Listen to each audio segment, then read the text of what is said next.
Second आई photo mobile काम बड़े बड़े फंक्शन में किया लेकिन लेट नहीं। First of all, thank you everybody for having me here.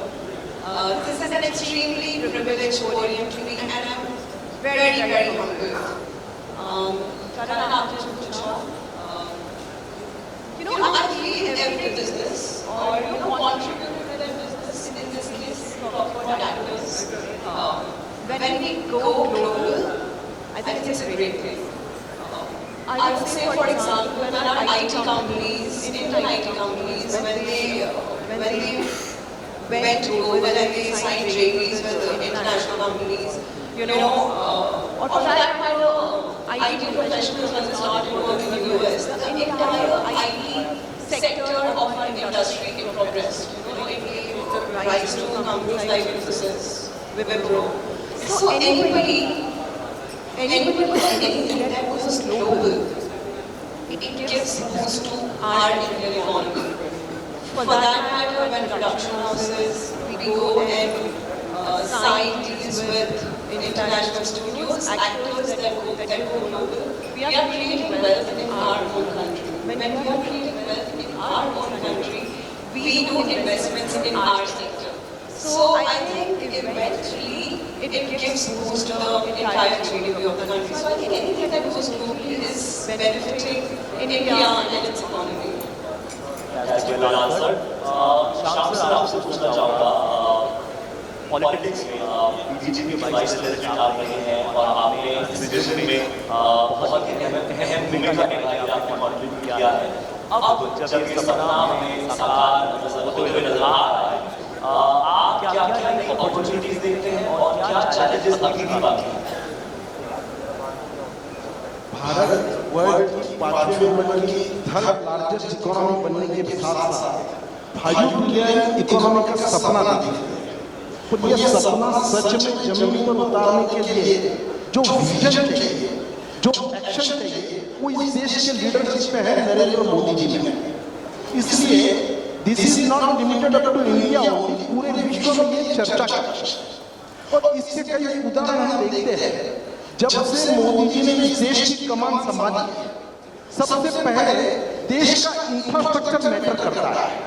Infrastructure होगा तो कनेक्टिविटी बढ़ेगी, कनेक्टिविटी बढ़ेगी तो इफिशियंसी बढ़ेगी, इफिशियंसी बढ़ेगी तो इंडस्ट्री बढ़ेगी, इंडस्ट्री के साथ लोगों का एम्प्लॉयमेंट बढ़ेगा, एम्प्लॉयमेंट के साथ इनकम बढ़ेगा, इनकम के साथ उनका स्टैंडर्ड ऑफ लिविंग बढ़ेगा, स्टैंडर्ड ऑफ लिविंग के साथ उनका टैक्सेशन बढ़ेगा और देश का इनकम बढ़ेगा।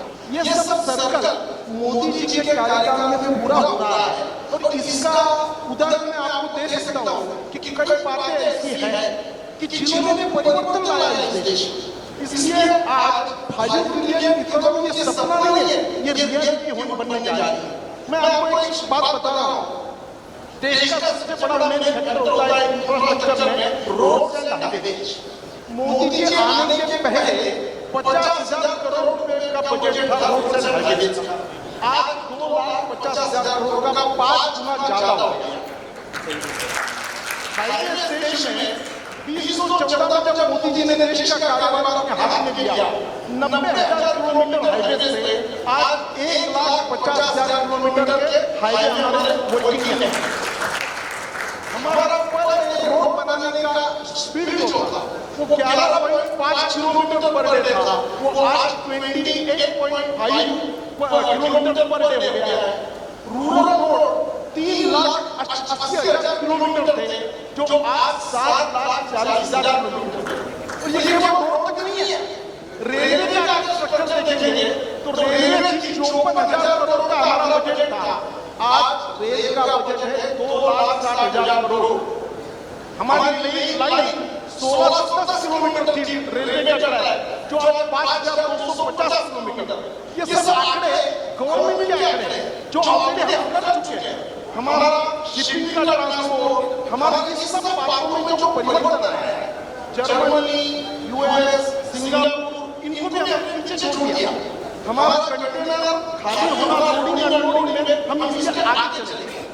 एयरपोर्ट की बात करें तो देश में थे 74 एयरपोर्ट्स, आज है 140 148 हमारे डबल हो गई है 10 साल में।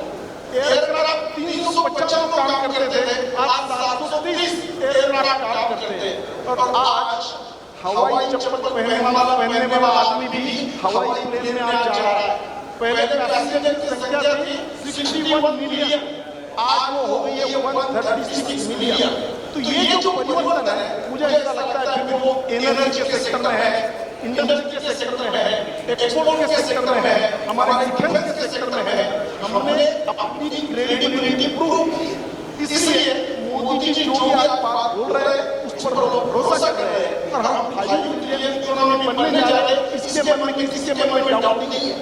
आज हमारे देश का पर मंथली इनकम 2 लाख करोड़ रुपया हो गया है और इसके कारण ये इंफ्रास्ट्रक्चर बढ़ रहा है। डिजिटल में हमने डिजिटल पेमेंट में पूरे विश्व में हमने क्रांति की है। आज 83 बिलियन लोग इसका उपयोग कर रहे हैं। ये सब बातें ये सब आपके लिए बता रहा है कि we are eligible for 5 trillion economy. पूरे विश्व में हमारी क्रेडिबिलिटी बढ़ी है, हमारी साख बढ़ी है और हमारा गौरव भी बढ़ा है। हम अलग अलग स्टेट्स में हमारी खूबसूरत हमारी जो कंट्री है, हमारे हेरिटेज लोकेशन है, तो अगर हम यहाँ ज़्यादा से ज़्यादा शूट करेंगे, हमारी जो रीच है उसको और कैपिटलाइज करेंगे, तो क्या वो भी कंट्री की प्रमोशन होगी हमारी इकोनॉमी की ग्रोथ में और tourism. First of all, we really welcome to all the guests, esteemed panelists, and all the members of media. मैं वैसे ही थोड़ा सा एक चीज़ को लेकर पैशनेट भी हूँ और परेशान भी हूँ कि जितना बड़ा हमारा देश है, जितने हमारे देश की पॉपुलेशन है, उस हिसाब से हमारा इंफ्रास्ट्रक्चर जो है वो अभी भी बहुत पीछे है। इसके लिए बहुत कोशिश की जा रही है हमारे प्रधानमंत्री के नेतृत्व में कि उस चीज़ को वर्ल्ड क्लास वर्ल्ड लेवल पर लेकर जाया जाए। और जैसे कि शाम जी ने सारे तथ्य सामने रखे, इससे मालूम पड़ता है कि हम लोग प्रोग्रेस की तरफ जा रहे हैं। इसी चीज़ में अगर हम इन्वॉल्व करें अपनी फिल्म इंडस्ट्री को, अगर आपने जो सवाल पूछा, दूसरे देशों में जाकर शूट करना वो एक पॉलिसी मैटर होगा, चाहे उसको आप सब्सिडी के तौर पे देख लीजिए। मैंने भी एक फिल्म शूट की लास्ट ईयर में जाकर वहाँ 30% सब्सिडी है, वो सब चीज़ें ठीक है, मगर मुझे लगता है कि थोड़ा सा इंफ्रास्ट्रक्चर जो फिल्म इंडस्ट्री के रिक्वायर्ड है वो हमारे देश में कभी लैकिंग है। अगर आप देखें तो सिर्फ और सिर्फ 2 फिल्म सिटीज हैं, एक मुंबई में और एक हैदराबाद में रामोजी फिल्म सिटी। वो एक इनिशिएटिव जो यूपी सरकार के द्वारा लिया गया है, जहाँ पर यूपी में बहुत बड़ी फिल्म इंडस्ट्री का काम हो रहा है। और उससे मुझे लग रहा है कि जितनी जॉब क्रिएशन लोगों ने सोची नहीं है, अलग अलग एस्पेक्ट जो फिल्म मेकिंग के एंटरटेनमेंट में होते हैं, उससे कहीं तो ज़्यादा होने। और मेरी शायद इंफ्रास्ट्रक्चर को लेकर यही एक दरख्वास्त है कि क्यों ना हम अपने देश में इस तरह के जो डेवलपमेंट है वो करें फिल्म इंडस्ट्री को फैसिलिटेट करने के लिए, ताकि हमें बाहर जाने की जरूरत ही नहीं पड़े। हमारी मुंबई फिल्म इंडस्ट्री जो फिल्म सिटी है वो बहुत बड़ी है, जगह बहुत बड़ी है, मगर वो अभी भी ऑर्गेनाइज नहीं है। आप वहाँ पर वैनिटी वैन्स या ट्रेलर्स या कैमरास जो भी कह लीजिए, वो खड़ी करने के लिए भी अभी भी कोई प्लानिंग नहीं है। वो एक बहुत इम्प्रोवाइज तरीके से चीज़ें होती हैं। या अगर आप स्टूडियोज में जाकर देखें तो आज भी जो 50 या 60 साल पुराने 70 साल पुराने स्टूडियोज बने हुए होते हैं, वैनिटी वैन अगर खड़ी हो जाती है तो गाड़ी निकलने की जगह नहीं है, अगर वो नहीं है तो मेकअप के लिए जगह नहीं है, क्योंकि हम लोग वहाँ शूट करते हैं तो हम लोग देखते हैं आज भी पुराना इंफ्रास्ट्रक्चर चला।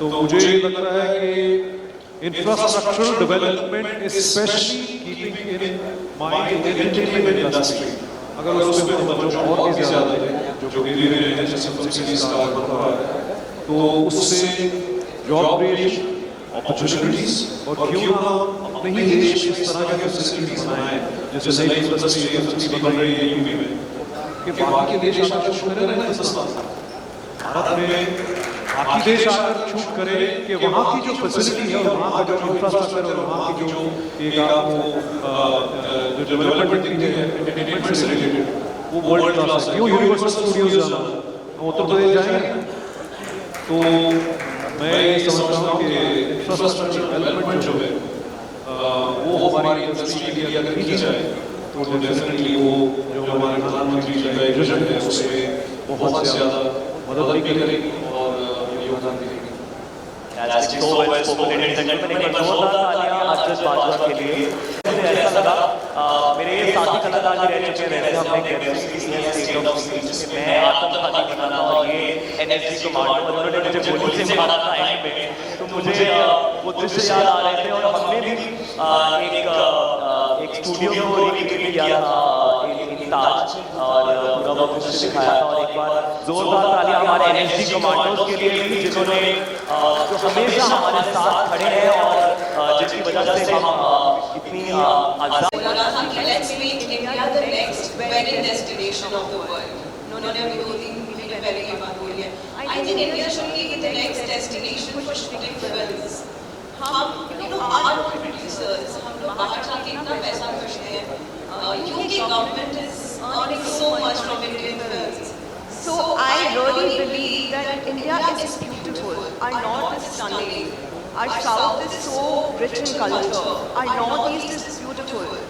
You can't get diversity the way you get it in India in any other place in the world. So India should be the next shooting destination for foreign producers to come and shoot here. And it should start from our house, from our home. हम लोग बाहर जाके shooting करते हैं, नहीं करना चाहिए. We should make policies that would encourage our Indian producers to shoot in India and not go abroad. I would just give an example of one of the production houses, which is not even the top production houses of India. They have to avail 400 crore of subsidy from UK, and subsidy comprises only 25% of the total investment. तो एक production house ने 1600 crore एक country में जाके खर्च किया है. So just imagine how much the entire industry from India is spending abroad.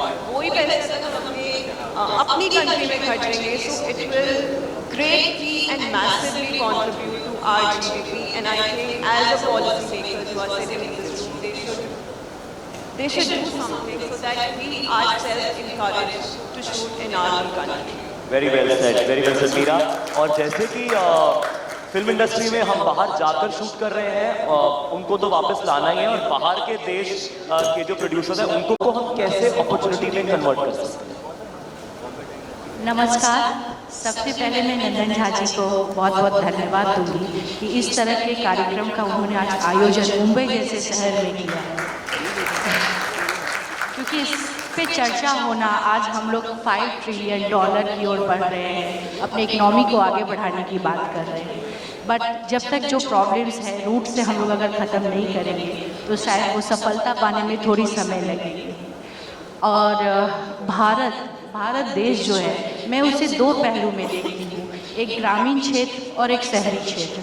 शहर में तो काफ़ी डेवलपमेंट है, हम लोग सब देख रहे हैं, हम लोग फॉर्चुनेट है कि हम लोग एक डेवलप्ड सिटी में मुंबई में रहते हैं जो आर्थिक राजधानी है, बट गाँव में अभी भी शिक्षा की और बहुत ज़रूरत है।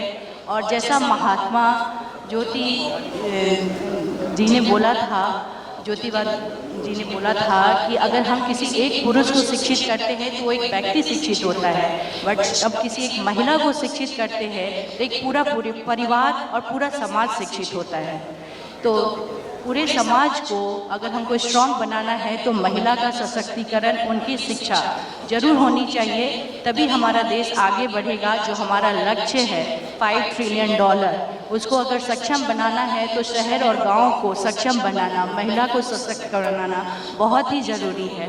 और चैलेंजेस की अगर बात करें तो शिक्षा जो है, आज भी गांव में जाइए, आज भी बेटे और बेटियों में फ़र्क होता है। और मोदी जी जो हमारे विजनरी लीडर हैं, उन्होंने इस बात को समझा है और उन्होंने गर्ल्स एजुकेशन पे, वुमेन एम्पावरमेंट पे इसलिए वो इतना जोर दे रहे हैं और इतनी सारी प्लानिंग ला रहे हैं। और आज इंडिया में 48.5% लेडीज़ हैं, और जिस दिन ये महिला सशक्त हो जाएंगी उस दिन हमारा भारत को कोई नहीं रोक सकता है इस टारगेट को अचीव करने के लिए। Thank you.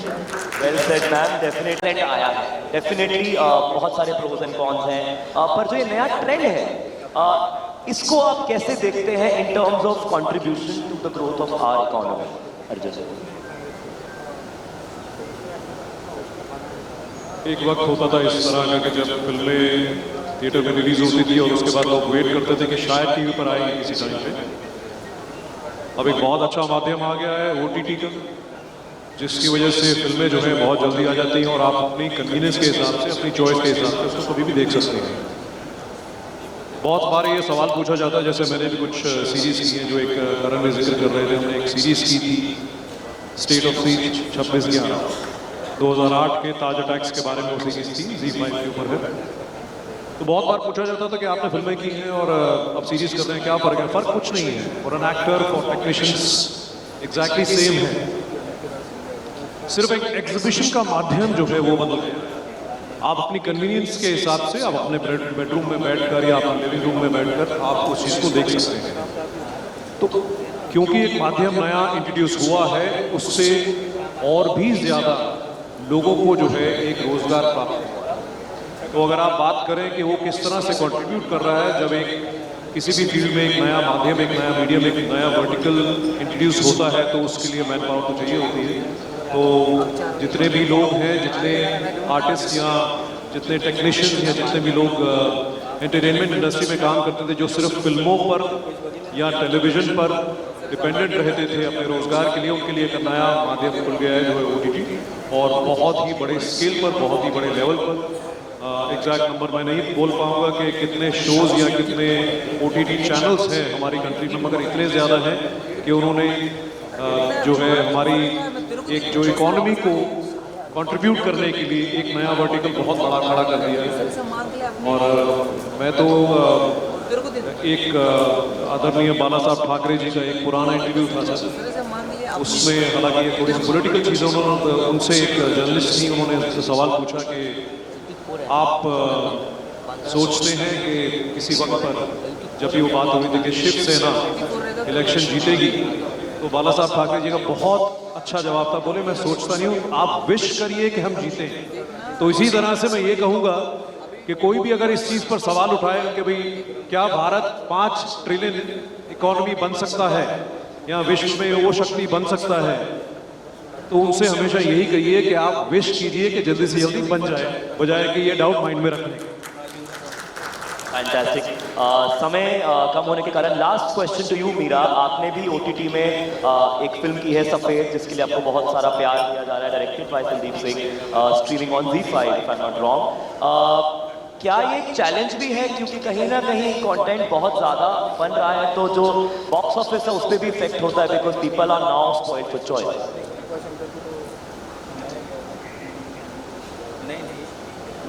जेन्युइनली लगता है कि जब कोई नई टेक्नोलॉजी आती है ना, we should accept it with a very progressive mind. Anybody who has gone against technology has only lagged behind in life, that I honestly feel. OTT लोग, हाँ लोग बोलते हैं OTT आ गया, सिनेमाज मर जाएंगे, कुछ नहीं मरता।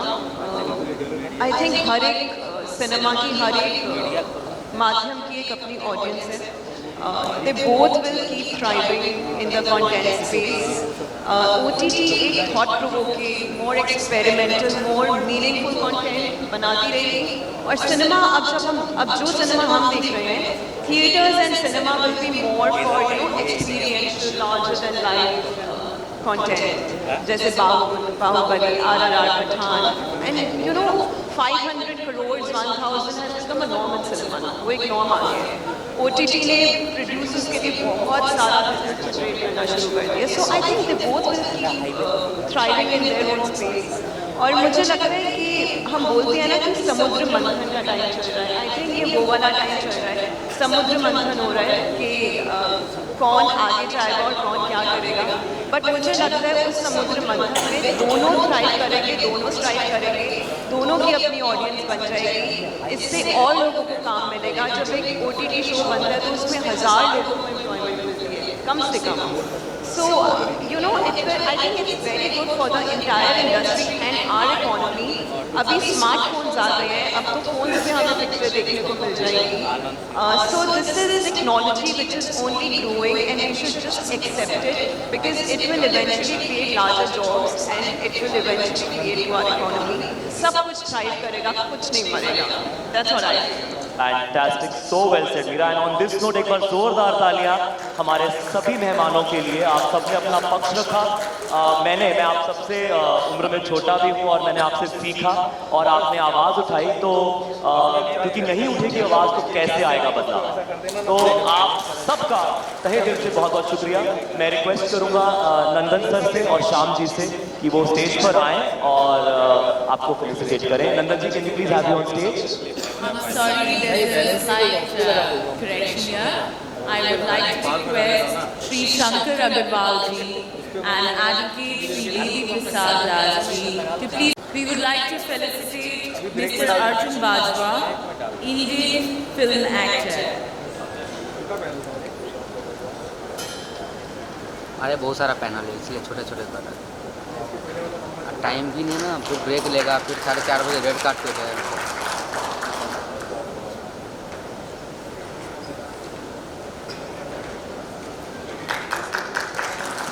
Come on everyone, give a huge round of applause.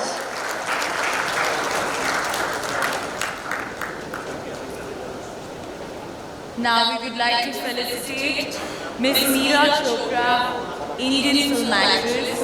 Thank you so much, Meera, for coming and taking your time out for us. अरे यार सही में यार, देखो कुछ दिख रहा है? क्या मतलब है बताओ? इतना बड़ा ऊपर डाल दिया। ये लोग ही पूरा छेक लिया।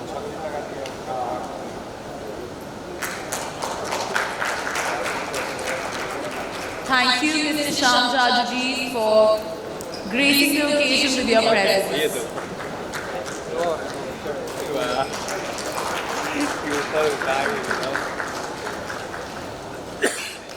May I now request Dr. Neha Jagtiani to please step forward. Thank you so much for taking out time from your busy schedule.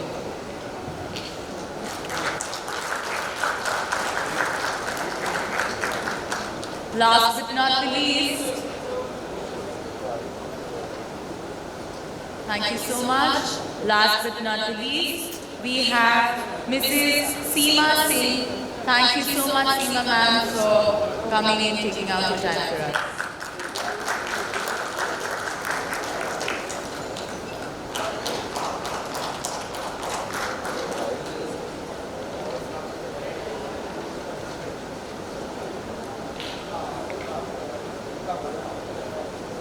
How can I forget my co-host and the moderator, Mr. Karan Chhabra.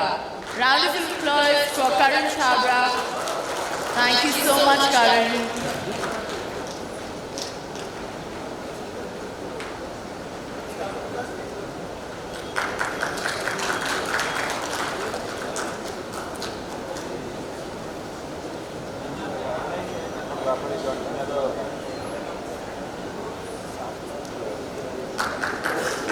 I would request Mr. Nandan ji to please come on stage for a picture with them.